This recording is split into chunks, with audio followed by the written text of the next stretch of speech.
What up guys, Nick from WhatUpMC here, and today we are back with another Pokemon Go video. Today I've got a video for you guys that I've been talking about doing for a while and that a lot of you have been asking me to do recently, so I'm finally deciding to do it now. This video is going to be explaining why I don't think Niantic is going to be releasing Gentoo anytime soon. Keep in mind this video is going up December 7th, so by the time I post this, Gentoo may have already been released if the leaks that we have seen have actually been confirmed, so this whole video might be wrong, but in that case, let's just treat it as why I think it is a mistake that Niantic is releasing Gentoo this early. Alright, so the first thing we're going to talk about is obviously the main source of where all this is coming from, the Starbucks leaks. Now at this point, it's probably useless to mention the first Starbucks leak since it has way less information than the second one has. It just mentions Pokemon version 2 coming December 7th, but it does, like, version 2 could literally be anything. So yeah, let's talk about the second leak, and that was the one that looks a bit more well put together than the first one was. And this is a memo sent to Starbucks employees supposedly about an upcoming event starting Thursday, December 8th that is supposed to be converting many Starbucks locations into Pokestops. And then once you, I think, pull up the Pokestop on your phone or you spin it or something, you show that to the people in Starbucks and you say, look, I did the thing, and they make you, or you ask for a star. Okay, Pokemon Go Frappuccino blended beverage. That's what it's called. Now here's the thing, the only mention of anything in this announcement that alludes to a possible Gen 2 Pokemon coming out is the line at the top that says, "The world of Pokemon Go is about to expand with new Pokemon and a new Starbucks beverage." So that's pretty much the only thing it says about new Pokemon. It also has like a picture of a Pikachu on it with an arrow that's like Pikachu, in case you didn't know what a Pikachu was. Now I don't think this is enough to suggest that Gen 2 is coming anytime soon. From what I can tell on the document, it seems to have been something written by people at Starbucks and not actually people at Niantic. And so if Niantic is conveying information to people at Starbucks saying that there's a new update coming, like, if somebody's not familiar with the game, what are they going to think is a new update coming to the game? If they're not familiar with the game, they're not going to say, oh, new increased spawns, increased drop rate of Pokestops. They're not going to come up with stuff like that. They're going to write new Pokemon. That's the only thing they're going to think of when they think of an update to the game. I'm assuming this based on the copyright information at the bottom of the sheet that says Starbucks first, and then Niantic and Nintendo and Game Freak follow that, even though Game Freak isn't actually involved in the development of this game. And then another thing to note is that at the bottom it says US company operated stores. This is only an event happening in the US. This isn't happening anywhere else besides that. Now I think if they were actually releasing Gen 2, it would happen worldwide and not only in the States. Also, new Pokemon may not even mean Gen 2. There are a bunch of other Pokemon that should be in the game by now but aren't, like the legendary birds or Mewtwo. I know that hints to Gen 2 have been spotted in the code of the game, but there's no actually like models or any of that in the game yet. But there are models in the game for the legendary birds and for Mewtwo. Also, another thing I read online was possibly that the Starbucks Pokestops, you'll be able to spin them and they'll drop a unique egg that will end up hatching into a Togepi, since Togepi was originally seen in the anime before any of the other Gen 2 Pokemon. But yeah, I may have spent a little bit more time talking about the Starbucks thing than I had meant to, but let's get on to the other stuff. Now, the other factor that may be affecting some people more than others is that it's getting really cold. It was only the first snowfall in my city a couple days ago, and this already happened.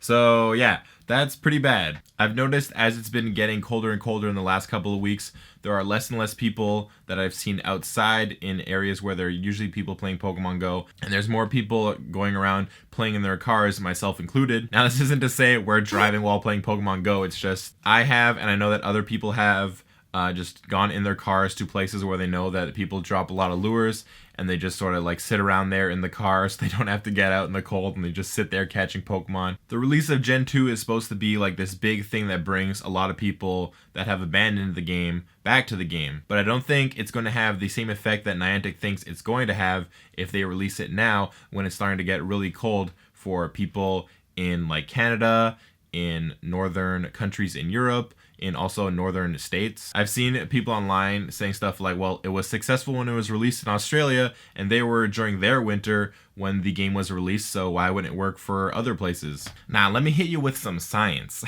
Australia in the 2016 winter saw some low temperatures just as low as 1 degree Celsius. Let me convert that for you folks in the US. 1 degree Celsius is around 33 degrees Fahrenheit, so it's almost freezing.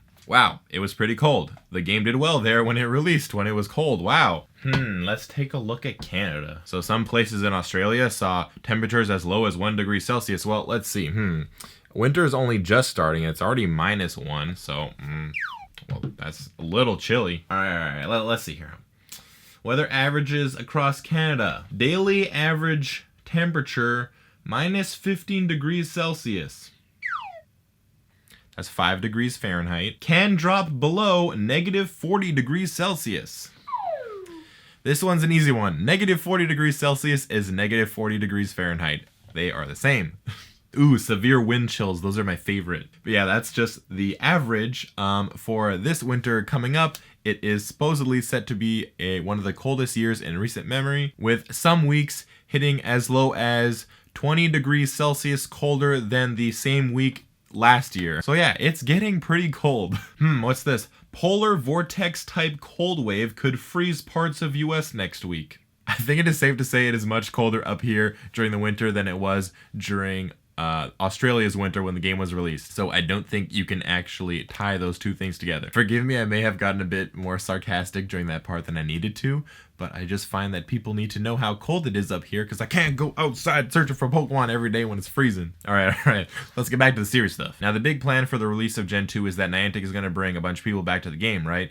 Since they have been, declining ever since launch, which is expected because it was huge during launch. You can't stay that big forever. But if they want to bring people back to the game, I don't think Gen 2 is the right thing for it. The reason the original release was so huge was because it had all Gen 1 Pokemon in it. It worked because it's all Pokemon that people are familiar with from, their childhood, and now these people are grown up.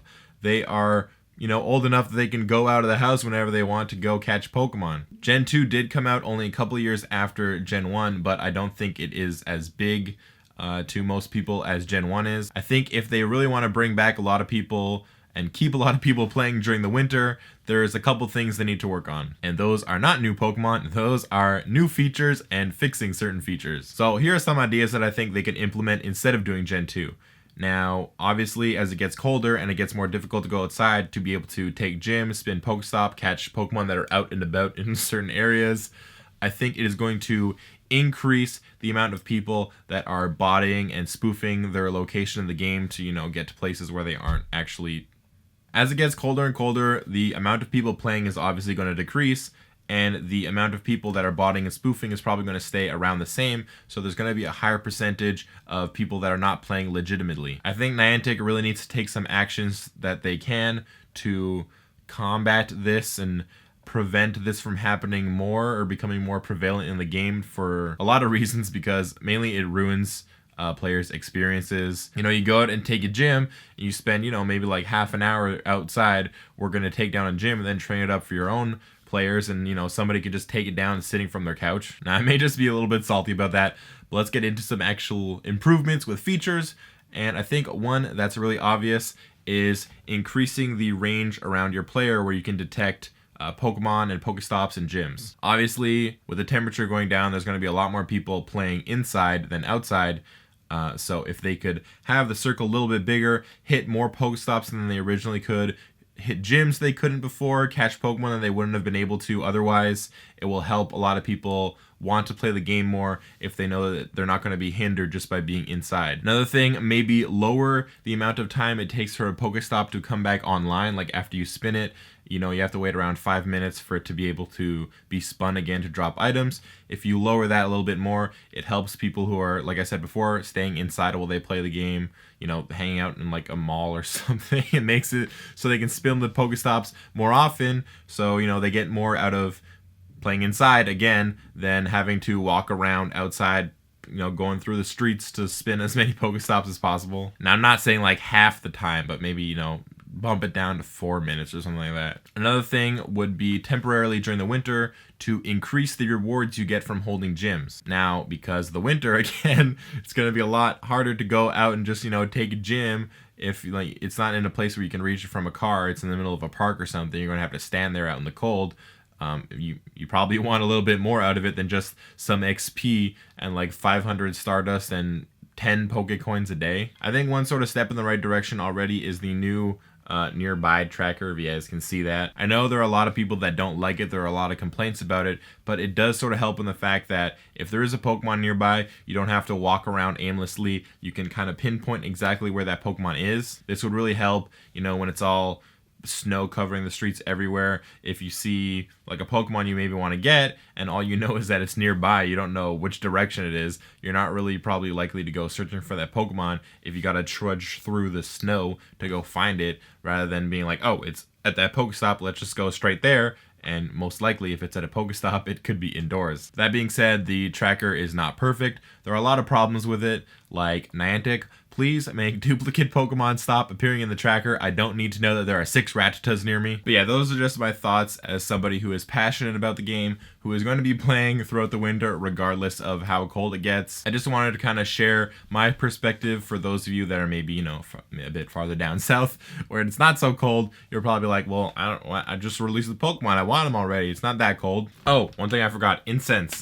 They could make the game more playable in winter by making incense better, because incense, let's be honest, incense sucks. What do you get, like 6 Pokemon from one incense if you're not moving? I've probably ran through like 30 incense since the game came out. I have not gotten a single good Pokemon from an incense, and most of those times have been using it while I was walking. So if they made incense either maybe cost less for a bit, or last twice as long maybe, or be a little bit more effective, then that would help people who are, you know, playing indoors while they keep warm during the winter. Also, thing I wanted to mention before I finish this video is an article that Niantic posted on their Twitter about like a month ago, and I think it kind of has a little bit of relevance to what I was talking about today. So it's an article titled "Life After Pokemon Go: Niantic's Next Evolution." Now, so this part says, it's also a game that has benefited from its summer release window. The challenges now will be getting players out and about during this period of colds and overcoats. So now is a quote from Mike Quigley, the chief marketing officer at Niantic, and he said,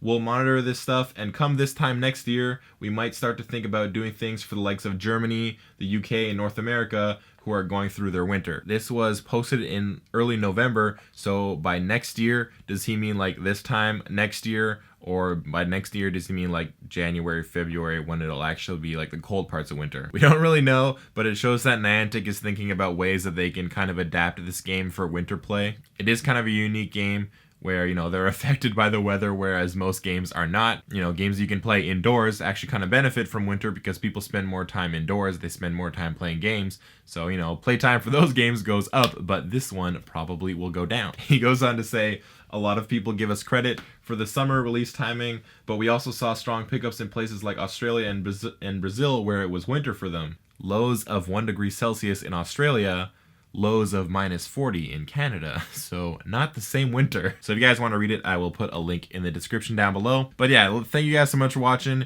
If you thought I provided some good points during this video and you want to support me, then hit the like button down below. And if you want to let me know what you think of what I said, and, you know, offer your insight on what you think is going to happen for this game during the winter, and whether or not you think Pokemon Generation 2 will actually come out in the next couple of days, then also mention that in the comments down below. If Gen 2 has already been released by the time I have posted this video, then let me know that I was completely wrong in the comments down below. And if you want to see more of my Pokemon Go videos, I have like a Pokemon Go adventure series where I go out to places and play Pokemon Go, and we will definitely be going out to play Pokemon Go during the winter, seeing how difficult it is going to be to play Pokemon Go in the snow. And also I'm going to try and do like a couple cool things where it being winter may actually benefit me. So yeah, if you want to see some of those videos when I post them, then hit the subscribe button down below. I have an upcoming Q&A video soon. So if you guys want to leave questions for that, then you can put them in the comments down below. I'm telling you guys to do a lot of stuff. So you may just want to spend this whole video just down below. Just don't even watch. I said that at the end though. But yeah, I'm really looking forward to doing the Q&A video because I have a lot of questions to answer and also some pretty exciting news coming up soon. So I hope you guys are looking forward to that. But yeah, thank you guys so much for watching, and I'll see you guys next time.